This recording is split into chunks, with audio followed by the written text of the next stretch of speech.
வணக்கம் let's sport viewers. இந்த வீடியோவில் நம்ம ஒரு முக்கியமான விஷயத்தை பற்றி பேச போகிறோம்.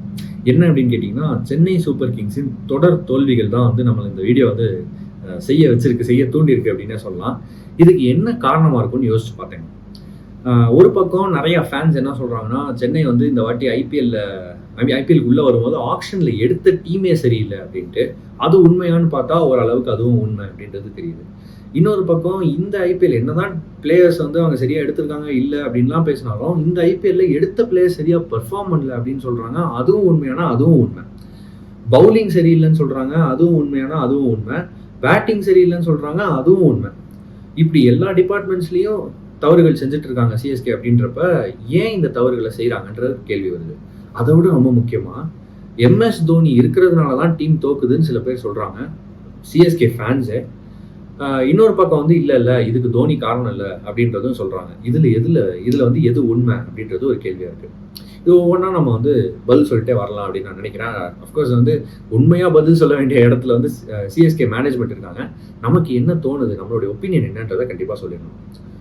ஃபர்ஸ்ட் விஷயம், எம்எஸ் தோனி இதுக்கு காரணமா இல்லையா அப்படின்றது. எம்எஸ் தோனி கிளியராக ஒரு ரோல் கொடுத்துருக்காங்க, கடைசி 2 ஓவரில் உள்ளே அடிக்கணும் அப்படின்ட்டு. ஆனால் அது மேட்ச் முடிஞ்சதுக்கு அப்புறம் தான் அவர் அடிக்கிறாருன்ற ஒரு கம்ப்ளைண்ட் வந்துகிட்டே இருக்கு. அண்ட் ஸ்டாட்ஸும் அதே தான் சொல்லுது. அவர் லூசிங் காஸ்ட்ல நிறைய ரன்ஸ் அடிச்சிருக்கிறாரு கடைசி 2-3 வருஷமா. வின்னிங் காஸ்ட்ல அவ்வளோ ரன்ஸ் அடிக்கலன்னு. போன மேட்ச் டெல்லி கேபிட்டல்ஸோட அவர் 10வது ஓவருக்கு அப்புறமே உள்ள வந்துட்டாரு. கிட்டத்தட்ட அவருக்கு 9 ஓவர் ஆடக்கூடிய வாய்ப்பு இருந்துச்சு. அங்கிருந்து மேட்ச் கண்டிப்பாக ஜெயிக்கிற நிலைமையில தான் இருந்துச்சு. ஏன்னா 9 ஓவரில் 120 ரன்கள் அப்படின்றது இந்த காலகட்டத்தில் T20 கேம்ஸில் ஈஸியாக ஸ்கோர் பண்ணி சேஸ் பண்ணிட்டு இருக்காங்க. அப்படி இருக்கும்போது அங்கிருந்து அவரால் அந்த மேட்சை எடுத்துட்டு போயிருக்க முடியுமா அப்படின்ற ஒரு கேள்வி இருக்கு. அஃப்கோர்ஸ் அவர் தான் அங்கே லாஸ்ட் ரெக்கக்னைஸ்ட் பேட்டிங் பேரா அவரும் விஜய் சங்கரும் தான் லாஸ்ட் ரெக்கக்னைஸ் பேட்டிங் பேரா இருந்தாங்க. அவர் தான் லாஸ்ட் ரெக்கக்னைஸ் பேட்ஸ்மேன். அதுக்கப்புறம் உள்ள வரப்போகிறது ரவிச்சந்திரன் அஸ்வின் அப்படின்ற ஒரு விஷயம் இருக்கும்போது அவுட் அண்ட் அவுட் அட்டாக்கிங் அவரால் ஆட முடியாதுன்றது எனக்கு புரியுது. ஆனால் அதுக்காக அவர் இன்டென்ட்டே காட்டாமல் ஆடினது சரியா தவறான்றது ஒரு பெரிய கேள்வி தான். ஏன்னா எம்எஸ் தோனி அந்த ஒரு இதில் லாஸ்ட் 3 ஓவர்ஸுக்கு முன்னாடி வரைக்கும் அவர் பவுண்டரி அடிக்க ட்ரையே பண்ணல. தட்டி சிங்கிள் தான் ஓடிட்டு இருக்காரு. அதுலேயும் நிறைய டிஃபென்ஸ் வேறு வச்சாரு, சிங்கிள் கூட வரல. இவ்வளோ டாட் பால்ஸ் ஆடுறதுன்றது ரொம்ப கஷ்டமான ஒரு விஷயம். அவர்கிட்ட அந்த ஒரு கேம் இல்லைன்றது கிளியராக தெரியுது. அந்த மிடில் ஓவர்ஸ் ஆடுறதுக்கான கேம் அவர்கிட்ட இல்லைன்றது கிளியராக தெரியுது. எப்படி இதை இன்னும் ஃபர்தராக சிஎஸ்கே டேக்கிள் பண்ண போகிறாங்கன்றது இருக்குது. பட் அப்படி இருந்தாலும் இந்த தொடர் தோல்விகளுக்கு எல்லாத்துக்குமே தோனி தான் காரணமானா இல்லை. தோனி அட்லீஸ்ட் கொஞ்சமாவது இன்டென்ட் காட்டுறாரு. இந்த ராஜஸ்தான் ராயல்ஸ் மேட்ச்சில் கொஞ்சம் கேமை க்ளோஸாக கொண்டு வந்தது எம்எஸ் தோனி தான். கொஞ்சம் இன்டென்ட் காமிச்சாரு. ஃபாஸ்ட் பவுலர்ஸுக்கு அகேன்ஸ்டாக நல்லா இன்டென்ட் காட்டுறாரு. ஸ்பின்னர்ஸுக்கு அகேன்ஸ்டாக அவருக்கு பேட்டிங் வரல. இது தெரிஞ்சுதான் அவர் கடைசி 2-3 ஓவருக்கு யூஸ் பண்ணுறாங்க மேனேஜ்மெண்ட் அப்படின்னு நான் நினைக்கிறேன். அதை வச்சு பார்க்கும்போது அவர் அவுட் அண்ட் அவுட் நம்ம எல்லா தோல்விகளுக்கும் அவர் தான் காரணம்னு சொல்ல முடியாது. அப்படி இருந்துமே அவர் சைட்லேயும் கொஞ்சம் தப்பு இருக்குன்றதுல எந்த டவுட்டுமே இல்லை. இன்டென்ட் காட்டணும். சரி, அவரை விட்டுருவோம். இப்போ எம்எஸ் தோனியை விட்டுருவோம். மற்ற பிளேயர்ஸ் ஏன் பெர்ஃபார்ம் பண்ணுறன்ற கேள்வி வருது.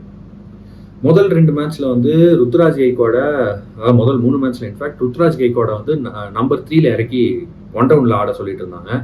1 டவுனில் அவருக்கு ஆட வரல. அவர் ஓப்பனிங்கில் பெட்டராக ஆடுறாரு. 1 டவுனில் அவர்கிட்ட அந்த அளவுக்கு பெர்ஃபார்மன்ஸ் வரல. முதல் மேட்ச்சில் சூப்பரான ஒரு ஹாஃப் செஞ்சுரி அடிச்சார். அதுக்கப்புறம் அவர்கிட்ட பெர்ஃபார்மன்ஸஸ் வரல. முக்கியமாக ரன் சேசஸில் ருத்ராஜ் கெய்க்வாட் ஆட மாட்டுறாரு அப்படின்றது கிளியராக தெரியுது. சேஸ் பண்ணும்போது அவருடைய ஆவரேஜ் பெத்தட்டிக்காக இருக்குது, ரொம்ப கம்மியாக இருக்குது. சேசஸில் ஒரு கேப்டனாக சைடை லீட் பண்ண முடியல அப்படின்றப்ப அது ஒரு பேட்டிங் லைனப்புக்கே ஒரு பிரச்சனையை உண்டாக்கக்கூடிய ஒரு விஷயம் நான் நினைக்கிறேன். அதை வச்சு பார்க்கும்போது வேற ஒரு பேட்ஸ்மேனாவது அந்த இடத்துல இருக்கணும்னு நான் நினைக்கிறேன். கான்வே போன மேட்ச் தான் கொண்டு வந்தாங்க. எடுத்த உடனே நம்ம அவர்கிட்ட பெருசாக எக்ஸ்பெக்ட் பண்ண முடியாது. இன்னொரு 2-3 மேட்ச்சில் கான்வே கிட்ட நல்ல பர்ஃபார்மன்ஸஸ் வந்துச்சு, கன்சிஸ்டன்ட் பர்ஃபார்மன்ஸஸ் வந்துச்சுன்னா சிஎஸ்கேக்கு ஒரு நல்ல சான்ஸ் இருக்குது. அப்படி இல்லைன்னா ரொம்ப கஷ்டம். ரச்சின் ரவீந்திரா நல்லா ஆரம்பிச்சாரு, ஃபார்மில் இருந்தார். இன்ஃபேக்ட் சாம்பியன்ஸ் ட்ரோஃபிலாம் சூப்பராக ஆடிட்டு இருந்தார். ஐபிஎலுக்குள்ளே ஃபார்மில் தான் வந்தார். முதல் மேட்ச்சில் ஒரு ஹாஃப் செஞ்சுரி, அதுக்கப்புறம் ஒரு 40. கன்சிஸ்டண்ட்டாக ஆட ஆரம்பித்தாலும் கொஞ்சம் கொஞ்சமாக அவருடைய அந்த அட்டாக்கிங் இன்ஸ்டிங்க்ட் போயிடுச்சு. இப்போ பார்த்தா ரச்சின் ரவீந்திராவும் இன்டென்ட் காட்ட மாட்டேங்கிறாரு அப்படின்றது தெரியுது. ஏன்னா ஜென்ரலாக நியூசிலாண்டுக்கு ஆடும்போது ரொம்ப அக்ரெசிவ் ஆடுவார். அந்த ஸ்லாக் ஸ்வீப்ஸ் ஆடிட்டே இருப்பார், புல் ஷாட்ஸ் ஆடிட்டே இருப்பார், மிட் விக்கெட் பக்கம் நிறைய பவுண்டரிஸ் எடுப்பார். ஸ்ட்ரெயிட்லேயும் அவரால் 6 அடிக்க முடியும். கவர்ஸில் இந்த ஆஃப் சைட் கேமும் அவர்கிட்ட இருக்கும். இதெல்லாம் வச்சு பார்க்கும்போது ஜென்ரலாக ரொம்ப அட்டாக்கிங்காக ஆடக்கூடிய ஒரு பிளேயர் தான். அவரே இங்கே இன்டென்ட் காட்ட மாட்டேங்கிறாருன்றது ஏன்னு புரிய மாட்டேங்குது. ஸோ இதுதான் இந்த top order match after match வந்து பெர்ஃபார்ம் பண்ணல அப்படின்றது கிளியராக தெரியுது. அஃப்கோர்ஸ் இந்த 3 பேருமே எல்லா மேட்சும் ஆடுவாங்கன்னு சொல்ல முடியாது. ஆனால் அந்த 3 பேரில் யாராவது ஒருத்தர் ஆடி தான் ஆகணும். யாருமே ஆட மாட்டாங்க அப்படின்றது சிஎஸ்கேக்கு ஒரு பெரிய பிரச்சனையாக இருக்குது. மிடில் ஆர்டர் முக்கியமாக அந்த டூபே மேலேயே முழுக்க நம்பி இருக்குன்றதுல எந்த டவுட்டுமே இல்லை. டூபேவை விட்டுட்டா அந்த மிடில் ஆர்டரில் யாருமே ஆட மாட்டாங்க. அதுவும் சிஎஸ்கேவுக்கு ஒரு பிரச்சனையாக இருக்குது. டூபேவுமே வந்து முன்னாடி ஆடின மாதிரி போன சீசன் ஃபர்ஸ்ட் ஹாஃபில் அவர் ஆடின மாதிரி இல்லை, அதுக்கு முன்னாடி சீசன் அவர் ஆடின மாதிரிலாம் இப்போ ஆடுறது இல்லை. சிவம் டூபேவுமே வந்து அவருடைய ஹிட்டிங் எபிலிட்டிஸே கம்மியாக இருக்குது அப்படின்றது தெரியுது. முக்கியமாக ஸ்பின்னர்ஸே வந்து இப்போ சிவம் டூபேக்கு அகேன்ஸ்டாக தைரியமாக போட ஆரம்பிச்சிட்டாங்க. ஸ்பின் ஹிட்டர், ஆனால் இப்போ ஸ்பின்னர்ஸே வந்து அவருக்கு எதிராக பவுலிங் போட்டு விக்கெட்ஸ் எடுக்க ஆரம்பிச்சிட்டாங்க. மேபி அவருடைய கேமையும் கொஞ்சம் கொஞ்சமாக கண்டுபிடிக்க ஆரம்பிச்சிட்டாங்களோ மற்ற டீம்ஸ் அப்படின்றது கேள்வி வருது. அதுக்கு என்ன பதில் சிவம் டூபே சொல்ல போகிறான்றதை பொறுத்து வந்து பார்க்கலாம். மிடில் ஆர்டரில் வந்து சிவம் டூபேவை தவிர்த்துட்டா இருக்கிறது ஜடேஜா, எம்எஸ் தோனி. முதல் 2 மேட்ச்சுக்கு சாம் கரன் யூஸ் பண்ணாங்க, அதுக்கப்புறம் ஜேமி ஓவர்டன் யூஸ் பண்ணாங்க. அப்புறம் ஓவர்டனை ட்ராப் பண்ணிட்டு கான்வே கொண்டு வந்தாங்க. அது நான் தப்பு சொல்ல மாட்டேன், நல்ல மூவ் தான். பட் நீங்கள் அடுத்து பார்த்தீங்கன்னா ரவீந்திர ஜடேஜா அண்ட் எம்எஸ் தோனி பற்றி பேசிட்டோம் ஆல்ரெடி. ஜடேஜாவை பற்றி நம்ம இன்னும் நிறைய பேச மாட்டேங்கிறோம்னு நான் நினைக்கிறேன். ஏன்னா எம்எஸ் தோனி எந்த அளவுக்கு இன்டென்ட் காட்ட மாட்டுறாரோ அதே அளவுக்கு தான் ஜடேஜாவும் இன்டென்ட் காட்ட மாட்டேங்கிறாரு. ஜடேஜா கிட்டேயும் நிறைய டாட் பால்ஸ் வருது, அட்டாக்கிங்காக அக்ரெசிவாக ஆட மாட்டேங்கிறாரு, சிக்ஸஸ் ட்ரை பண்ண மாட்டேங்கிறாரு. ட்ரை பண்ணால் தான் வரும், இவங்க ட்ரையே பண்ண மாட்டேங்கிறாங்கன்றது தான் ஒரு பெரிய பிரச்சனையாக இருக்குது. அங்கே தான் வந்து ஜடேஜாவோட இன்டென்ட்டையும் நம்ம கொஸ்டின் பண்ண வேண்டியதாக இருக்குது.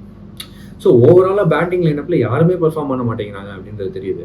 எனக்கு இதில் மிகப்பெரிய கேள்வியாக இருக்கிறது, ஃபார்மில் இருக்கிற ரச்சின் ரவீந்திரா கூட எப்படி இன்டென்ட்டே இல்லாமல் ஆட ஆரம்பிச்சாருன்றது தான். இதுக்கு மேனேஜ்மெண்ட் தான் பதில் சொல்லணும்னு நான் நினைக்கிறேன். முக்கியமாக என்ன கேம் பிளான் கொடுத்தாங்க பேட்ஸ்மேனுக்கு, அதை ஏன் பேட்ஸ்மேன் ஃபாலோ பண்ண மாட்டேங்கிறாங்க? இல்லை இவங்க வந்து கேம் பிளானே குழப்பமாக அந்த மாதிரி தான் யோசிச்சிருக்காங்களா, ஒரு மாதிரி கன்ஃபியூஸ்டாக தான் இருக்காங்களா அப்படின்ற ஒரு கேள்வி நமக்கு வருது. மேனேஜ்மெண்ட் இந்த பேட்டிங் ஏன் இப்படி ஆடுது, முக்கியமாக அந்த டாப் ஆர்டர் ஏன் இப்படி ஆடுது அப்படின்றதுக்கு பதில் சொல்லணும்னு நான் நினைக்கிறேன். 2வது விஜய் சங்கர் பற்றி பேசி ஆகணும். போன மேட்ச் ஃபென்டாஸ்டிக்காக ஆடினார்னு நான் நினைக்கிறேன். 100% வந்து அவர் அந்த இன்னிங்ஸ், போன மேட்ச்சில் அவர் ஆடின இன்னிங்ஸ் மேலே தப்பே இல்லைன்னு நான் சொல்லுவேன். ஏன்னா நீங்கள் கம்பேர் பண்ணிங்கன்னா அவருக்கும் கேஎல் ராகுலுக்கும் பெரிய ரன் வித்தியாசம் இல்லை. அதே மாதிரி தான் பெரிய பால்ஸ் வித்தியாசமும் கிடையாது. கேஎல் ராகுல் இன்ஃபேக்ட் பெட்டர் பொசிஷனில் இருந்தார். ஏன்னா அவங்க டீமில் அப்பப்போ அவர் கூட ஆடுறதுக்கு ஒரு பார்ட்னர்ஷிப் இருந்துச்சு. சமீர் ரிஸ்வி உள்ளே வந்தார், ஒரு பார்ட்னர்ஷிப் கொடுத்தாரு. உள்ளே வர ஒவ்வொரு பேட்ஸ்மேனுமே ஒரு பார்ட்னர்ஷிப் வந்து கொடுத்துட்டே இருந்தாங்க. ட்ரைஸ்டன் ஸ்டப்ஸ் வந்தாலும் ஒரு பார்ட்னர்ஷிப் கொடுத்தாரு, அபிஷேக் பொரல் ஒரு பார்ட்னர்ஷிப் கொடுத்தாரு. இந்த மாதிரி ஒரு சுச்சுவேஷன் இருந்துச்சு. அக்ஷர் பட்டேல் ஒரு பார்ட்னர்ஷிப் கொடுத்தாரு. கூட ஆடுற பேட்ஸ்மேன்லாம் கொஞ்சம் கொஞ்சமாக டெலிவர் பண்ணிட்டு போனாங்க. ஒரு 20-30 ரன் அடிச்சுட்டு போனாங்க. அந்த மாதிரி ஒரு ஸ்டேட்டில் இன்னொரு எண்டில் வந்து கேஎல் ராகுலால் அவருடைய ஷாட்ஸ் ஆட முடிஞ்சிச்சு. பொறுமையாக ஆடி மேட்சை வந்து டீப்பாக எடுத்துகிட்டு போக முடிஞ்சிச்சு. அது இங்கே இல்லை. விஜய் சங்கர் உள்ளே வரும்போது டூபே கூட ஒரு பார்ட்னர்ஷிப் போட்டார். டூபே அவுட் ஆனதுக்கப்புறம் இங்கே பேட்டிங் ஆட ஆளே இல்லைன்ற மாதிரி ஜடேஜா தான் உள்ளே வந்தார். அப்படி இருந்தும் பொறுமையாக ஆடி கடைசி வரைக்கும் ரன்ஸ் அடித்து கொடுத்த விஜய் சங்கரை வந்து நிறைய ஃபேன்ஸ் வந்து பாராட்ட மாட்டேங்கிறாங்கன்றது கூட பரவாயில்ல, திட்டுறாங்க அப்படின்றது கொஞ்சம் சங்கடமான விஷயமா தான் இருக்குது. விஜய் சங்கர் மேலே தப்பு இல்லைன்னு நான் நினைக்கிறேன். அந்த இடத்துல அந்த இன்னிங்ஸ் தான் ஆட முடியும். பாவம் அவரும் ட்ரை பண்ணார், அவரால் 6 4 அடிக்க முடியல. ஃபீல்டிங் சூப்பராக இருந்துச்சு டெல்லிக்கிட்ட இருந்து. அது மட்டும் இல்லாமல் ஒரு பாயிண்டில் அவர் டயர்ட் ஆகிட்டாருன்னு நான் நினைக்கிறேன். சென்னையில் அந்த வெயிலில் ஃபீல்டிங் முடிச்சுட்டு திரும்ப வந்து பேட்டிங் ஆடுறதுன்றது கண்டிப்பாக அதுலேயும் அந்த டயர்ட்னஸும் தெரியுதுன்னு நினைக்கிறேன். அதுவும் ஒரு கான்ட்ரிபியூட்டிங் ஃபேக்டர் நான் நினைக்கிறேன். பட் அவருடைய அந்த இன்னிங்ஸ் அப்படியே அவர் ஆடி இருந்தால் கூட, அது ஸ்லோவாக இருக்குது இதெல்லாம் எல்லாம் சொல்லி நிறைய பேர் சொல்கிறாங்க, அது ஸ்லோவாகவே இருக்கட்டும். அந்த ஸ்லோ இன்னிங்ஸ் அவர் ஆடினா கூட இன்னொரு எண்டில் இருக்கிற பேட்ஸ்மேன் அட்டாக் பண்ணி அடிச்சிருந்தா, ஏன்னா அது ஒரு 20 ரன்கள் அந்த மாதிரியான ஒரு இடத்துல தான் வந்தாங்க, கொஞ்சம் க்ளோஸாக தான் வந்தாங்க. ஒரு 2-3 பேட்ஸ்மேன் கிட்டேருந்து பெர்ஃபார்மன்ஸஸ் வந்துருந்துச்சு ஏர்லி ஆன். ஒரு ரச்சின் ரவீந்திரா, ருத்துராஜ் கிட்டேருந்து 10 ரன்னாவது எக்ஸ்ட்ரா வந்துருந்துச்சு. அண்ட் மிடில் ஓவர்ஸில் வந்து அந்த மிடில் ஆர்டர் கிட்டேருந்து சிவம் டூபே, ஜடேஜா இவங்கெல்லாம் கொஞ்சம் எக்ஸ்ட்ராவாக பவுண்டரிஸ் அடிச்சிருந்தாங்க. கான்வே கொஞ்சம் பவுண்டரிஸ் அடிச்சிருந்தாரு. அந்த மாதிரி கான்ட்ரிபியூஷன் எல்லா பேட்ஸ்மேன் கிட்டேருந்து வந்துருந்துச்சுன்னா ஃபர்ஸ்ட் வந்து தோனியினுடைய என்ட்ரி பாயிண்ட் டிலே ஆயிருக்கும். 9 ஓவர் மிச்சம் இருக்கும்போது தோனி உள்ளே வந்திருக்க மாட்டார். மற்ற பேட்ஸ்மேன்லாம் கொஞ்சம் பெட்டராக பெர்ஃபார்ம் பண்ணியிருந்தாங்கன்னா தோனியும் கொஞ்சம் லேட்டாக உள்ளே வந்திருப்பாரு. அந்த இடத்துல தோனியோட ஹிட்டிங் பவர், அந்த ஸ்ட்ரைக்கிங், அவர் அடிக்கிற சிக்ஸஸ்க்கு வேல்யூ இருந்திருக்கும். அந்த மாதிரி எதுவுமே நடக்காமல் போயிடுச்சு. இதுக்கு விஜய் சங்கர் காரணமாக மாட்டார். விஜய் சங்கர் ஒரு எண்டு நின்று இன்னொரு எண்டில் எல்லாருமே அடிச்சிருந்தாங்கன்னா பிரச்சனையே இருந்திருக்காது. என்னை பொறுத்த வரைக்கும் அடுத்த மேட்ச்சில் விஜய் சங்கரை இதே மாதிரியே நம்பர் 4 தான் இறக்கணும்னு நான் நினைக்கிறேன். என்ன பண்ண போகிறாங்கன்றது தெரியல. பட் இந்த மேட்சை பொறுத்த வரைக்கும் விஜய் சங்கர் தோல்விக்கு காரணம் கிடையாது அப்படின்றதுல நான் உறுதியாக இருக்கேன். இதுதான் வந்து பேட்டிங்கில் சிஎஸ்கேக்கு இருக்கிற சோதனைகள் அப்படின்னா பவுலிங் பற்றி பேசணும். ஒரு extra Indian new ball bowler வேணும்னு சொன்னோம். அதை அவங்க வந்து ஃபாலோ பண்ணியிருக்கிறாங்க. போன மேட்ச்சில் முகேஷ் சௌத்ரியை கொண்டு வந்தாங்க. அவர் எஃபெக்டிவாக இல்லை. 4 ஓவர் 50 ரன் கொடுத்துருந்தாரு. அது கூட பரவாயில்ல. அவர் முதல் 2 ஓவர்லேயே செமையாக அடி வாங்கினார். அந்த முதல் 2 ஓவர் அவர் அடி வாங்கின உடனே ருத்ராஜை வந்து அவரை நிறுத்திட்டு அவருடைய மீதி இருக்கிற அந்த 2 ஓவர்ஸை வந்து 1 ஓவர் ஜடேஜா, 1 ஓவர் அஸ்வின் அப்படின்னு கொடுத்துருக்கலாம். இல்லை அந்த 1 ஓவர் 100 ஆவது கொடுத்துருக்கலாம். இந்த மாதிரி அவங்க கிட்ட இருக்கிற அந்த 3 ஸ்பின்னர்ஸ் கிட்ட ஆளுக்கு எப்படியாவது அந்த 2 ஓவரை பிரித்து கொடுத்துருந்தா பிரச்சனை இருந்திருக்காது. ஆனால் மறுபடியும் இதே முகேஷ் சௌத்ரி கிட்ட டெத் ஓவர்ஸில் இன்னும் 2 ஓவர் போடுன்னு சொன்னது ரொம்ப எக்ஸ்பென்சிவாக மாறிடுச்சு. ட்ரைஸ்டன் ஸ்டப்ஸ் மாதிரி ஒரு பேட்ஸ்மேன் கிட்ட பவுலிங் போட வேண்டியதாக போயிடுச்சு. இந்த மாதிரியான விஷயங்கள்லாம் வந்து தவிர்த்துருக்கலாம் அப்படின்னு நான் நினைக்கிறேன். கேப்டன்சி ஒரு கேள்வியாக இருந்திருக்கு இந்த சீசனில். இவங்களுடைய பவுலிங்கை தாண்டி கேப்டன்சியும் தோல்விகளுக்கு கான்ட்ரிபியூட்டிங் ஃபேக்டராக இருந்திருக்குன்னு நான் நினைக்கிறேன். சரி, அந்த எக்ஸ்ட்ரா நியூ பால் பவுலர் எஃபெக்டிவாக இல்லைன்றதுனால அதை வந்து நம்ம ஒரு நல்ல மூவ் இல்லைன்னு சொல்லிட முடியாது. அதுதான் பண்ணணும். முகேஷ் சௌத்ரிக்கே கூட நீங்கள் இன்னொரு சான்ஸ் கொடுங்க, பிரச்சனை இல்லை. பட் தென் இங்கே இன்னொரு கேள்வியும் வருது. இந்த டோர்னமெண்ட் ஆரம்பிச்சதுலேருந்து கலீல் அகமது ஃபென்டாஸ்டிக்காக பவுலிங் போட்டுட்ருக்காரு. கலீல் அகமது மாதிரியே இன்னொரு லெஃப்ட் ஆர்ம் பேசரை நீங்கள் ஏன் ஆடணும்னு நினைக்கிறீங்கன்றது ஒரு கேள்வி. கலீல் அகமது தான் ஆடுறாருன்றப்ப முகேஷ் சௌத்ரிக்கான தேவை என்ன? முகேஷ் சௌத்ரி ஆடுறதுக்கு பதிலாக அந்த இடத்துல ஏன் அன்ஷுல் காம்போஸ் ஆடக்கூடாது அப்படின்னு நிறைய ஃபேன்ஸ் கேட்குறாங்க. அன்ஷுல் காம்போஸ் கிட்ட இருக்கிற ஸ்கில் வந்து வேற மாதிரியான ஸ்கில். அவரால் நியூ பாலில் பவர் பிளேலையும் போட முடியும், டெத் ஓவர்ஸ்லையும் போட முடியும். அவர் யார்க்கர்ஸ் போடுவார், ஸ்லோவர் பால்ஸ் போடுவார். டெத் ஓவர்ஸில் நியூ பாலில் பாலை ஸ்விங்கும் பண்ணுவார். 2 பக்கமும் இன் ஸ்விங்கரும் போடுவார், அவுட் ஸ்விங்கரும் போடுவார். எல்லா டேலண்ட் அவர்கிட்ட இருக்குன்றப்ப அன்ஷுல் காம்போஸை கண்டிப்பாக சிஎஸ்கே ஆடி ஆகணும்னு நான் நினைக்கிறேன். இந்தியா ஏவுக்கு ஒரு பெரிய டேலண்ட்டுங்க. அதாவது இந்தியா ஏக்கு வந்து அன்ஷுல் காம்போஸை செலக்ட் பண்ணுறாங்க. அடுத்த இந்தியன் டீமுக்கு வந்து அவரை கொண்டு வரணும்னு சொல்லி பிசிசிஐ பிளான் பண்ணுறாங்க. சிஎஸ்கே ஏன் அதை வந்து பிளான் பண்ண மாட்டேங்கிறாங்க அவங்களுக்காக அப்படின்றது புரிய மாட்டேங்குது. ஸோ அன்ஷுல் காம்போஸ் உள்ளே வரணும்னு நான் நினைக்கிறேன். அண்ட் இந்த பேஸ் டிபார்ட்மெண்ட்டில் பத்திரானா நல்லா போட்டுட்ருக்காரு. நிறையா கேள்விகள் மறுபடியும் பத்திரானாவோட ஆக்ஷனை நோக்கி வருது. ரொம்ப லோ ஆக்ஷனாக மாறி இருக்காருன்னு என்ன நடக்குதுன்னு தெரியல. அதை பற்றி இப்போதைக்கு நம்மளால் ஒன்றும் சொல்ல முடியாது. பட் போக போக பார்க்கலாம். பட் தென் பெர்ஃபார்மன்ஸஸ்ன்னு பார்த்தா பத்திரானாவோட பெர்ஃபார்மன்ஸஸ் நல்லா இருந்திருக்கு. கலீல் அகமது பெர்ஃபார்மன்ஸஸ் நல்லா இருந்திருக்கு. அந்த 3வது பேசர் அன்ஷுல் காம்போஸ் உள்ள வந்து செட் ஆகிட்டாருன்னா இவங்களுக்கு நல்லாயிருக்கும். ஸ்பின்னர் தான். ஆனால் ஆக்சுவலி வந்து ஸ்பின்னர்ஸ் தான் சிஎஸ்கேக்கான ஸ்ட்ரென்த்து. சேப்பாக்கில் கண்டிஷன்ஸ் எப்படி இருக்குன்றத மைண்டில் வச்சு தான் அத்தனை ஸ்பின்னர்ஸோட உள்ளே வந்திருக்கிறாங்க டோர்னமெண்ட்டுக்கு. பட் ஒரு மேட்ச்சில் கூட ஃப்ரண்ட் லைன் ஸ்பின்னர்ஸ் வந்து 4 ஓவர் கம்ப்ளீட் பண்ண மாட்டேங்கிறாங்க. சரி, ஓகே, டெல்லி கேபிட்டல்ஸுக்கு அகேன்ஸ்டாக நூர் அகமது வந்து கேஎல் ராகுல் கிட்ட ஒரு ஓவரை செமையாக அடி வாங்கினாரு. அதனால அந்த ஓவரோட நிறுத்திட்டார். 3வது ஓவரோட வந்து நூர் அகமதோட ஸ்பெல்லை நிறுத்திட்டாரு. அதுக்கப்புறம் நூர் அகமது போடல, ஓகே. ஆனால் ஜடேஜா கன்சிஸ்டண்ட்டாக 2 ஓவருக்கு மேலே போட மாட்டேங்கிறாரு. அதாவது ருத்ராஜ் வந்து 2 ஓவருக்கு மேலே ஜடேஜா கிட்ட போக மாட்டேங்கிறாரு. ஏன்னு புரிய மாட்டேங்குது. இவ்வளவுக்கும் ஜடேஜா போன மேட்ச் நல்லா தான் போட்டார். இதே மாதிரியான பிரச்சனை வந்து நம்ம ராஜஸ்தான் ராயல்ஸ் மேட்ச்லையும் பார்த்தோம். போன மேட்ச் வந்து சர்ப்ரைசிங்லி ரவிச்சந்திரன் அஸ்வின் கிட்டேருந்து நல்ல பெர்ஃபார்மன்ஸ் வந்துருந்துச்சு. அவர் தான் வந்து இதுக்கு முன்னாடி உள்ள மேட்சஸ்லாம் சரியாக பெர்ஃபார்ம் பண்ணலன்னு கிரிட்டிசிசம் நிறையா வந்து ரிசீவ் பண்ணார். அந்த மாதிரி ஒரு பிளேயரே வந்து இந்த மேட்ச் நல்லா போட்டுட்டு இருக்கும்போது அவருக்கு எக்ஸ்ட்ரா நீங்கள் ஓவர் கொடுக்காம அவரை கட் பண்ணி விட்டதுக்கு என்ன காரணம்னு தெரியல. இந்த மாதிரி வந்து ஸ்பின்னர்ஸை நம்பி தான் டீம் எடுத்துருக்காங்க. ஆனால் அந்த ஸ்பின்னர்ஸை வந்து கேப்டன் நம்ப மாட்டேங்கிறாரு அப்படின்ற மாதிரி ஒரு சிச்சுவேஷன் வந்து எழுதுன்னு நான் நினைக்கிறேன். அந்த மாதிரியான ஒரு கேள்வி இருக்குது இங்கே. கேப்டன் ஏன் வந்து ஸ்பின்னர்ஸை பேக் பண்ண மாட்டேங்கிறாரு? அதுவும் இருக்கிற ஸ்பின்னர்ஸ்லாம் சாதாரண ஸ்பின்னர்ஸ் கிடையாது, எல்லாம் பிக் நேம்ஸ், எல்லாம் லெஜெண்ட்ஸ். ரவிச்சந்திரன் அஸ்வின் ஒரு லெஜெண்ட், ரவீந்திர ஜடேஜா ஒரு லெஜெண்டு, நூர் அகமது வந்து இப்போ உருவாகிட்டு இருக்கிற ஒரு லெஜெண்டுன்னு நான் நினைக்கிறேன் ஆப்கானிஸ்தானுக்கு. இந்த மாதிரியான நல்ல ஸ்பின்னர்ஸ் எல்லாம் வச்சுருந்தோம். ஏன் வந்து அந்த ஸ்பின்னர்ஸை நம்ப மாட்டேங்கிறாங்க? 12 ஓவர் நீங்கள் உங்கள் 3 ஸ்பின்னர் கிட்டேருந்து அந்த மிடில் ஓவர்ஸில் எடுத்துடலாம். அதை எடுத்துட்டா ஈஸியாக போகும். அதை ஏன் நீங்கள் பண்ண மாட்டேங்கிறீங்க அப்படின்றது ஒரு கேள்வியாக இருக்குது. கலீல் அகமது டெத்தில் பவுலிங் போடணும்னு அவசியமே இல்லை. இருந்தாலும் அவர் நல்லா தான் போடுறாரு, ஓகே. முகேஷ் சௌத்ரி ஏன் டெத்தில் பவுலிங் போடணும்? நீங்கள் அந்த ஓவர்ஸ் வந்து ஸ்பின்னர்ஸ் வச்சே கம்ப்ளீட் பண்ணியிருந்தா நீங்கள் முகேஷ் சௌத்ரி வெறும் பவர் பிளே பவுலராக மட்டுமே யூஸ் பண்ணலாம். சரி, இப்போ அன்ஷுல் காம்போஸ் எடுத்துகிட்டு வரீங்க அப்படின்னா அன்ஷுல் காம்போஸை நீங்கள் டெத்லேயும் யூஸ் பண்ணலாம், பவர் பிளேலையும் யூஸ் பண்ணலாம். அப்படின்றப்ப நீங்கள் கலீல் அகமது ஃபுல்லாக பவர் பிளேலேயே யூஸ் பண்ணி முடிச்சுட்டு நீங்கள் டெத்தில் அன்ஷுல் காம்போஸ் அண்ட் பத்திரானாவோட மட்டுமே போகலாம். இதை பண்ணுறதுக்கான அட்வான்டேஜ் என்னன்னா, பத்திரானா மேட்ச்சுக்கு மேட்ச் 4 ஓவர் போடணுன்ற அவசியமே கிடையாது. ஏன்னா நம்ம எல்லாருக்குமே தெரியும் வித்தியாசமான ஆக்ஷன் அப்படின்றப்ப ஜஸ்பிரீத் பும்ராவுக்கு எந்த மாதிரி இன்ஜுரி ஸ்ட்ரகிள்ஸ் இருக்கோ அதே மாதிரியான இன்ஜுரி ஸ்ட்ரகிள்ஸ் வர்றதுக்கான வாய்ப்பு வந்து பத்திரனாக் ஜாஸ்தி நமக்கு தெரியும். அவரும் இன்ஜுரியிலேருந்து தான் மீண்டு வந்திருக்கிறாரு இந்த டோர்னமெண்ட்டுக்குள்ளே அப்படின்றத பார்க்கும்போது ஏன் ஒவ்வொரு மேட்சும் அவரை 4 ஓவர் போட வைக்கணும்? அதுக்கு பதிலாக நீங்கள் ஸ்பின்னர்ஸை நம்புனீங்க அப்படின்னா பத்திரனா 3 ஓவர் ஸ்பெல் போட்டால் போதும்ல. இந்த மாதிரியான கேள்விகள்லாம் இருக்குது. இதெல்லாம் வந்து சிஎஸ்கே கண்டிப்பாக கணக்கு எடுத்துக்கணும்னு நான் நினைக்கிறேன். இதை அவங்க கணக்கில் எடுத்துக்கலைன்னா இதுக்கு மேலே சிஎஸ்கே வந்து பிளே ஆஃப்ஸ் போகிறதோ டோர்னமெண்ட் ஜெயிக்கிறதோ மறந்துடலாம். ஃபர்ஸ்ட் மேட்ச் ஜெயிக்கிறதே கஷ்டம் அப்படின்ற சுச்சுவேஷனில் இருக்காங்க. ஏன்னா உள்ளுக்குள்ள பேக்கப்ஸ் இல்லை, அதுதான் உண்மை. ஷேக் ரஷீத் வந்து சூப்பரான பிளேயர் தான், அவருமே இந்த இந்தியா ஏ லிஸ்ட்டில் இருக்காரு. ஷேக் ரஷீத் அந்த மேனேஜ்மெண்ட் நம்ப மாட்டேங்கிறாங்க. அது ஏன்னு புரியல. ட்ரை பண்ணலாம், சான்ஸ் கொடுக்கலாம், அதெல்லாம் இருக்குது. ஆனால் அப்படியே சான்ஸ் கொடுத்தாலும் எங்கே ஆடுவீங்க? டாப் 3 ஃபிக்ஸ் ஆயிடுச்சு. இப்போ டெவான் கான்வே உள்ளே வந்துட்டாருன்றப்ப ருத்ராஜ் கெய்க்வாட், ரச்சின் ரவீந்திரா, டெவான் கான்வே இவங்க தான் அங்கே ஆட போகிறாங்க டாப் 3ல. அப்போது அங்கே நீங்கள் எப்படி வந்து ஷேக் ரஷீதை ஃபிட் பண்ணுவீங்க? இல்லை அவர் மிடில் ஆர்டரில் ஆட வைப்பீங்களா? அவர் மிடில் ஆர்டர் பிளேயர் கிடையாது. இன்கேஸ் நீங்கள் அவரை நம்பர் 4ல் ஆட வச்சிங்க அப்படின்னா விஜய் சங்கரை இன்னும் கீழே தள்ளுவீங்க. விஜய் சங்கர் நம்ம பார்த்தோம், பவர் ஹிட்டிங் எபிலிட்டின்னு பெருசாக கிடையாது. ஆனால் அவரால் கேமை செட் ஆகி கேமை வந்து டீப்பாக எடுத்துகிட்டு போக முடியும். கேஎல் ராகுல் மாதிரி தான் ஆடுறாரு. அப்போது விஜய் சங்கர் தான் அந்த நம்பர் 4க்கு பெர்ஃபெக்டாக இருப்பான்றது கிளியராக தெரியுது. ஷேக் ரஷீதை கொண்டு வந்தால் நீங்கள் விஜய் சங்கரை டீம் விட்டு எடுக்கணும். அப்படி எடுத்துட்டா வேற எந்த மிடில் ஆர்டர் பேட்ஸ்மேனை நீங்கள் உள்ளேருந்து கொண்டு வருவீங்க? ஆண்ட்ரே சித்தார்த் இருக்காரு, தமிழ்நாட்டை சேர்ந்தவர் தான். ஆண்ட்ரே சித்தார்த் நல்லா விளையாடுவார்னு சொல்கிறாங்க, பெரிய பெரிய சிக்ஸர்ஸ் அடிப்பாங்கன்னு சொல்கிறாங்க, டிஎன்பிஎல்ல நம்ம பார்த்துருக்கோம்.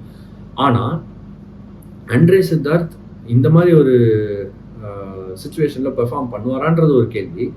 மிடில் ஆர்டரில் நீங்கள் அவரை ஆடலாம், ட்ரை பண்ணலாம். சிஎஸ்கே அதை பண்ணுவாங்களான்றது அதை விட பெரிய கேள்வி. இப்போது யார் வந்து உள்ளே இருக்காங்க அப்படின்றத பெரிய கொஸ்டின் இருக்குல்ல. வன்ஷ் பேடின்னு ஒரு விக்கெட் கீப்பர் பேட்ஸ்மேன் எடுத்துருக்காங்க. பட் அகைன் அவரெல்லாம் ட்ரை பண்ணுவாங்களான்றதும் தெரியல. இப்படி இருக்கிற இந்த சுச்சுவேஷனில் இப்போ புதுசாக ஒரு கேள்வி வேறு வருது. எம்எஸ் தோனி அவருடைய லாஸ்ட் மேட்ச்சை விளையாண்டுட்டாருன்னு சில பேர் சொல்கிறாங்க. அதாவது இந்த டெல்லி கேபிட்டல்ஸ் மேட்ச் தான் எம்எஸ் தோனிக்கு லாஸ்ட் மேட்ச்சு, அடுத்த மேட்ச் அவர் ஆட மாட்டாருன்ற மாதிரி சொல்கிறாங்க. நமக்கு அதை பற்றின கன்ஃபர்மேஷன் வந்து இன்னும் வரல. அஃபிஷியலாக அந்த மாதிரிலாம் யாரும் இன்னும் சொல்லலை. அவர் ஆடுவார் அப்படின்ற மாதிரி தான் எனக்கு லைட்டாக தோணுது. பட் தெரியல. இன்கேஸ் எம்எஸ் தோனி வந்து கிளம்பிட்டாருன்னா அவருக்கு பதிலாக யார் ஆடுவாங்க?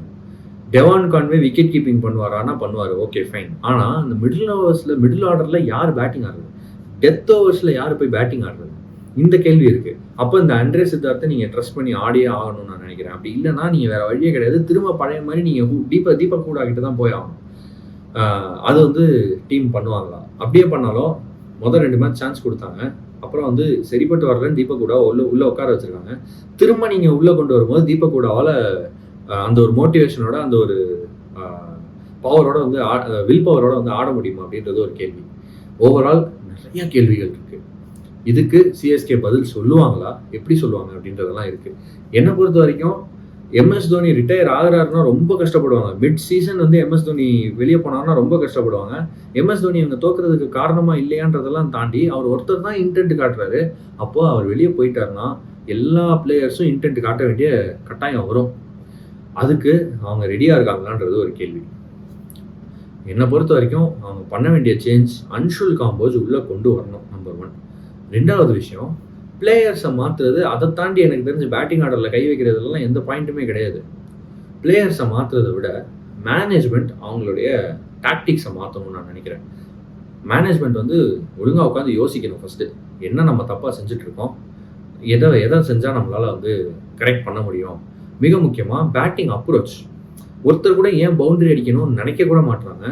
ஏன் வந்து இப்போ டாப் ஆர்டரில் இருக்கிறவங்க பெருசாக பவுண்டரி அடிக்கணும்னு நினைக்கல அப்படின்னா அதுக்கு என்ன ரீசன்னா அவங்களுக்கு அடுத்து வர்ற பேட்ஸ்மேன் மேலே நம்பிக்கை இல்லை அப்படின்றது. நம்ம விக்கெட் போயிடுச்சுன்னா அடுத்து யாரும் வந்து பேட்டிங் ஆட மாட்டாங்க, அப்போ நம்ம தான் நின்று ஆடணும் அப்படின்ற ஒரு கட்டாயத்தை அவங்க ஃபீல் பண்ணாங்க. அந்த ஒரு இது அவங்களுக்கு இருந்துச்சு, நெருக்கடி அவங்களுக்கு இருந்துச்சுன்னா அவங்க வந்து பொறுமையாக தான் பேட்டிங் ஆடுவாங்க. அந்த மாதிரியான நெருக்கடி ஏன் அந்த டாப் ஆர்டர் ஃபீல் பண்ணுறாங்க அப்படின்றத அந்த மேனேஜ்மெண்ட் வந்து அவங்க கிட்ட கேட்டு புரிஞ்சுக்கணும்னு நான் நினைக்கிறேன். மிடில் ஆர்டர் இன்னும் கண்டிப்பாக இன்டென்ட் காட்டி ஆகணும். டாப் ஆர்டர் இன்டென்ட் காட்டலைன்னா மிடில் ஆர்டர் மேலே நம்பிக்கை இல்லைன்னு ஒரு எக்ஸ்கியூஸ் சொல்லலாம். மிடில் ஆர்டர் இன்டென்ட் காட்டலைன்னா நீங்கள் எந்த எக்ஸ்கியூஸுமே சொல்ல முடியாது. ஏன்னா எல்லா டீமுமே மிடில் ஆர்டரில் எடுக்கிற பிளேயர்ஸ் எல்லாருமே ஹிட்டர்ஸ் தான் எடுக்கிறாங்க. நீங்கள் ரவீந்திர ஜடேஜா வச்சுருக்கீங்க, எம்எஸ் தோனி வச்சுருக்கீங்க, சிவம் தூபே வச்சுருக்கீங்க. 3 பேருமே நல்ல ஹிட்டர்ஸ் தான். எம்எஸ் தோனி இப்போயுமே சிக்ஸஸ்லாம் அடிக்கிறாரு தெரியுது. ஜடேஜாவால் அது முடியும். ஏன் இவங்க அதை பண்ண மாட்டேங்கிறாங்க அப்படின்றத மேனேஜ்மெண்ட் உட்காந்து பேசணும்னு நான் நினைக்கிறேன். ஓவராலாக பார்க்கும்போது வெளியே இருந்து ஒரு பிளேயரை கொண்டு வந்து ஃபிக்ஸ் பண்ணுற மாதிரியான ப்ராப்ளம்ஸ் கம்மியாக தான் இருக்குன்னு நான் நினைக்கிறேன். உள்ளுக்குள்ளேயே இருக்கிற பிளேயர்ஸ் கிட்ட பேசி இந்த மேனேஜ்மெண்ட் வந்து நிறைய விஷயங்களை சரி செய்யணும்னு நான் நினைக்கிறேன். ஆனால் இப்போ இருக்கிறத பார்த்தா ஸ்டீஃபன் ஃபிளெமிங் கொடுக்குற இன்டர்வியூஸ் எல்லாம் பார்த்தா ரொம்பவே கவலைக்கிடமான ஒரு நிலைமையில தான் இருக்காங்க. மேனேஜ்மெண்ட்டுக்கு என்ன செய்யன்னு தெரியல அப்படின்ற மாதிரி தான் இருக்குது. It does not look good for CSK. நமக்கு பார்க்கும்போது ஒரு நல்ல ஃபீலிங் வரல. இந்த டோர்னமெண்ட், அதாவது இந்த சீசன் வந்து சிஎஸ்கேவுக்கு ஒரு மறக்க வேண்டிய ஒரு சீசனாக இருக்கும்னு நான் நினைக்கிறேன். ஆனால் இதுலேருந்து அவங்க மீண்டு வரணும்னா சீக்கிரமாக சில டெசிஷன்ஸை எடுக்கணும். ஒன்று, இந்த சீசனை காப்பாற்றுறதுக்கு சில டெசிஷன்ஸ் எடுக்கணும். பட் இன்கேஸ் இந்த சீசன் அவங்களால காப்பாற்ற முடியலனாலும் அடுத்த சீசனுக்கு முன்னாடி கிளியரான டெசிஷன்ஸ் எடுக்கணும். எம்எஸ் தோனி அடுத்த சீசன் ஆடக்கூடாதுன்றதை மேனேஜ்மெண்ட் முடிவு பண்ணணும். எவ்வளோ நாளைக்கு நீங்கள் வந்து அந்த பிளேயரோடைய கருத்தை கேட்டுகிட்டே இருப்பீங்க? இல்லை உண்மையிலேயே அப்படி தான் இருக்கான்னு நமக்கு தெரிய மாட்டேங்குது. ஏன்னா எம்எஸ் தோனி ரீசெண்டாக ஒரு இடத்துல சொல்லும் போது வந்து என்னை இந்த ஃப்ரான்ச்சைஸ் விட மாட்டாங்க, எனக்கு நான் வந்து வயசாச்சுன்னா வீல் சேரில் கூட என்னை வந்து விளையாட வைப்பாங்க அப்படின்ற மாதிரி சொல்லிட்டு இருந்தாரு. அப்போ யார் வந்து எம்எஸ் தோனியை விளையாட வைக்கிறாங்கன்ற ஒரு கேள்வி இருக்குது. அடுத்த சீசனில் எம்எஸ் தோனிக்கான ரீப்ளேஸ்மெண்ட்டை இவங்க வந்து தேடியே ஆகணும், அதில் டவுட்டே கிடையாது. இன்ஃபேக்ட் இந்த ஆக்ஷன்லேயே அவங்க வந்து எப்படி ஆர்சிபி ஒரு ஜிதேஷ் சர்மாவுக்கு போனாங்களோ, எப்படி வந்து எஸ்ஆர்ஹெச் ஒரு இஷான் கிஷனுக்கு போனாங்களோ, அந்த மாதிரியான ஒரு இந்தியன் விக்கெட் கீப்பர் பேட்ஸ்மேனுக்கு இவங்க போயிருக்கணும். அட்லீஸ்ட் ஒரு விஷ்ணு வினோதோ இல்லை ஒரு கேஎஸ் பரத்தோவது எடுத்துருக்கணும். அப்படிலாம் அவங்க யாரையும் எடுக்கலைன்றப்ப இவன் ஆக்சுவலி பெரிய காசு போட்டு ஒரு கேஎல் ராகுலுக்கு போயிருக்கணும், ஆர் ஒரு இந்தியன் விக்கெட் கீப்பர் பேட்ஸ்மேன் இந்த ஜிதேஷ் சர்மா மாதிரியோ இல்லை இஷான் கிஷன் மாதிரியோ இவங்க போயிருக்கணும். இன்ஃபேக்ட் இஷான் கிஷன் இவங்களுக்கு பர்ஃபெக்டாக இருந்திருப்பார், லெஃப்ட் ஹேண்ட் பேட்ஸ்மேன் வேறு. அதெல்லாம் அவங்க பண்ணலை அப்படின்றப்ப இங்கே அதுதான் கேள்வி வருது. இவங்க ப்ரிப்பேர் பண்ணலையா? எம்எஸ் தோனி ஒருவேளை இந்த சீசன் ஆடமாட்டாருன்றதுக்கு அவங்க ப்ரிப்பேர் பண்ணலையா அப்படின்ற கேள்வி வருது. அடுத்த சீசனுக்கு இவங்க இந்த மாதிரியான அறவரையாக எதையும் வந்து விட்டு வைக்கக்கூடாது. அடுத்த சீசனுக்கு இவங்க முடிவெடுத்து ஒரு ப்ராப்பர் ரீப்ளேஸ்மெண்ட்டை கொண்டு வந்து எம்எஸ் தோனிக்கு போதும்பா, இதோட உன்னுடைய ஸ்டெல்லார் கரியர் வந்து முடிவுக்கு வந்துருச்சு, இதுக்கு மேலே எங்களுக்கு டீம் முக்கியம், நாங்கள் டீம் எடுத்துகிட்டு போனோம் அப்படின்ற ஒரு நிலைமையில அந்த மேனேஜ்மெண்ட் இருக்கணும்னு நான் நினைக்கிறேன். இன்னொரு விஷயம் வந்து ஸ்பின்னர்ஸை வந்து டிபெண்ட் பண்ணி தான் போக போகிறோம் அப்படின்னு அவங்க நினச்சதுல தப்பு இல்லை. இப்பயுமே நான் சொல்கிறேன் தப்பு கிடையாது. நூர் அகமது அவங்க 10 கோடி கொடுத்து எடுத்தாங்க. அவங்க எடுத்த அந்த ஒர்த்தை வந்து Noor Ahmad match after match wicket எடுத்து காமிச்சிட்டு தான் இருக்காரு. அதை வச்சு பார்க்கும்போது அவங்க ஸ்பின்னர்ஸுக்கு அதாவது ஒரு ஸ்பின் சோக் போடணும் அப்படின்ற அந்த ஒரு ஸ்ட்ராட்டஜிக்கு அவங்க போனதில் எந்த தப்புமே இல்லை. ஆனால் அவங்க எடுத்த ஸ்பின்னர்ஸில் தான் பிரச்சனை. ரவிச்சந்திரன் அஸ்வின் 9.5 crores அவங்க போயிருந்தாங்க. அந்த இடத்துல வாஷிங்டன் சுந்தர் அவங்களால எடுத்துருக்க முடியும். கம்மியான ப்ரைஸ் தான் வாஷிங்டன் சுந்தர் போனார். அந்த ப்ரைஸுக்கு நீங்கள் வாஷிங்டன் சுந்தர் எடுத்திருந்தா அவர் மீதி இருக்கிற அந்த அமௌண்ட்டில் ஒரு மிடில் ஆர்டர் பேட்ஸ்மேனுக்கு கண்டிப்பாக போயிருக்கலாம். இந்த ட்ரிக்கை அவங்க மிஸ் பண்ணிட்டாங்க. இந்தியன் ஸ்பின்னர்ஸில் யங் ஸ்பின்னர்ஸை அவங்க வந்து ட்ரஸ்ட் பண்ணல, யாரையும் பெருசாக கண்டுபிடிச்சி கொண்டு வரலன்றது ஒரு பிரச்சனை. மும்பை இந்தியன்ஸ் விக்னேஷ் புத்தூர் எடுத்துகிட்டு வந்திருக்காங்க. எஸ்ஆர்ஹெச் வந்து ஜீஷான் அன்சாரி எடுத்துகிட்டு வந்திருக்காங்க. ஆர்சிபி சுயாஷ் சர்மாவை நம்பியிருக்காங்க இந்த வருஷம். இந்த மாதிரி ஒவ்வொரு டீம்லேயும் ஒரு யங்ஸ்டரை வந்து பேக் பண்ணுறாங்க. முக்கியமாக அந்த ஸ்பின் டிபார்ட்மெண்ட்டில் நிறைய யங் ஸ்பின்னர்ஸ் வந்திருக்காங்க. விப்ராஜ் நிகம் வந்து டெல்லிக்கு ஆடுறாரு, அண்ட் திக்வேஷ் ரத்தி எல்எஸ்ஜிக்கு ஆடுறாரு. இந்த மாதிரி புது மிஸ்ட்ரி ஸ்பின்னர்ஸை கண்டுபிடிச்சி இந்த டீம்ஸ்லாம் கொண்டு வந்துட்டு இருக்காங்கன்றப்ப அந்த மாதிரியான ஒரு ரூட்டை வந்து சிஎஸ்கே எடுத்துருக்கணும். ஆனால் இவங்க வந்து எக்ஸ்பீரியன்ஸ்டு ஸ்பின்னர் ரவிச்சந்திரன் அஸ்வினை போயிருக்காங்க. ரவிச்சந்திரன் அஸ்வினுக்கு வயசாயிருச்சுன்றது ஒரு பக்கம், ஆனால் ரொம்ப வருஷமாகவே வந்து T20 கிரிக்கெட்டில் அவ்வளோ எஃபெக்டிவான பவுலராக இல்லை.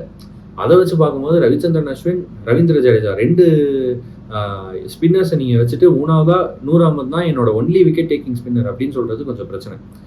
ஏன் ஜடேஜா அண்ட் அஸ்வின் 2 பேரும் ஒரே பக்கெட்டில் இருக்காங்கன்னு நான் சொல்கிறேன்னா, ஜடேஜாவுமே 4 over 30 run போட்டு கண்டெயின் பண்ணக்கூடிய பவுலர் தான். அஸ்வினும் கண்டெயின் பண்ணக்கூடிய பவுலர் தான். T20 பொறுத்த வரைக்கும் அட்டாக்கிங் ஆப்ஷன்ஸ் கிடையாது. அஸ்வின் அட்டாக் பண்ண நினச்சாருன்னா அதிகமாக ரன்ஸுக்கு தான் போகிறாரு. ஏன்னா அவர் அந்த கேரம் பால் ட்ரை பண்ணிக்கிட்டே இருக்காரு, அது ரன் போய்கிட்டே இருக்குது. அதை வச்சு பார்க்கும்போது ரொம்பவே ஒரு கஷ்டமான சுச்சுவேஷனில் தான் இந்த ஸ்பின் காம்பினேஷனே இருக்குன்றதை நம்ம பார்க்குறோம். இந்த இடத்துல மறுபடியும் அந்த ஸ்பின்னர்ஸை நம்பி தான் இந்த சீசன் ஓட்டி ஆகணும். ஆனால் அடுத்த சீசனுக்கு இவங்க நல்ல ஸ்பின்னர்ஸை ஆக்ஷனில் டார்கெட் பண்ணணும், நல்ல யங் இந்தியன் ஸ்பின்னர்ஸாக. இது வந்து அடுத்த சீசனுக்கு அவங்க என்ன பண்ண போகிறாங்க அப்படின்ற ஒரு டிஸ்கஷனில் வரும். மேபி இந்த டோர்னமெண்ட் முடிஞ்சதுக்கப்புறம் கூட இந்த டிஸ்கஷன் நம்ம இன்னும் விரிவாக பேசலாம். இன்னும் நிறைய மேட்சஸில் என்னெல்லாம் பண்ணுறாங்கன்றதை பார்த்துட்டு பேசலாம். ஆனால் இந்த சீசனை அவங்க காப்பாற்றணும் அப்படின்னா மேனேஜ்மெண்ட் உட்காந்து பிளேயர்ஸ் கிட்ட பேசி மாற்றுறது தான் ஒரே வழி. ஸ்குவாடில் இருக்கிற பேக்கப் ஆப்ஷன்ஸ்லேருந்து வேறு யாருமே வந்து அவங்க டீமை காப்பாற்ற முடியாது, அதில் எந்த டவுட்டுமே கிடையாது. இருக்கிற பிளேயர்ஸ் நல்லா விளையாடணும். இப்போ ஆடிட்டு இருக்கிற இந்த 11 அவங்களுடைய ஃபுல் பொட்டென்ஷியலுக்கு ஆடணும். அவங்க ஃபுல் பொட்டென்ஷியலுக்கு ஆட வைக்கிறதுன்றது அந்த கோச்சினுடைய கடமை. அதை அந்த கோச் எப்படி பண்ணுறாங்க அப்படின்றது தான் கேள்வியே. பொறுத்து வந்து பார்க்கலாம் இந்த சீசன் சிஎஸ்கேவுக்கு இதுக்கு மேலே எப்படி இருக்க போகுது அப்படின்னு. பட் எனக்கு வந்து அவ்வளோ ஹோப் இல்லை. சிஎஸ்கே கஷ்டப்படுறாங்க அப்படின்றதுலாம் எந்த டவுட்டுமே கிடையாது, எல்லாருமே பார்க்குறோம். இன்னும் வரப்போகிற மேட்சஸ்லையும் கஷ்டப்பட போகிறாங்க அப்படின்னு தான் நான் நினைக்கிறேன்.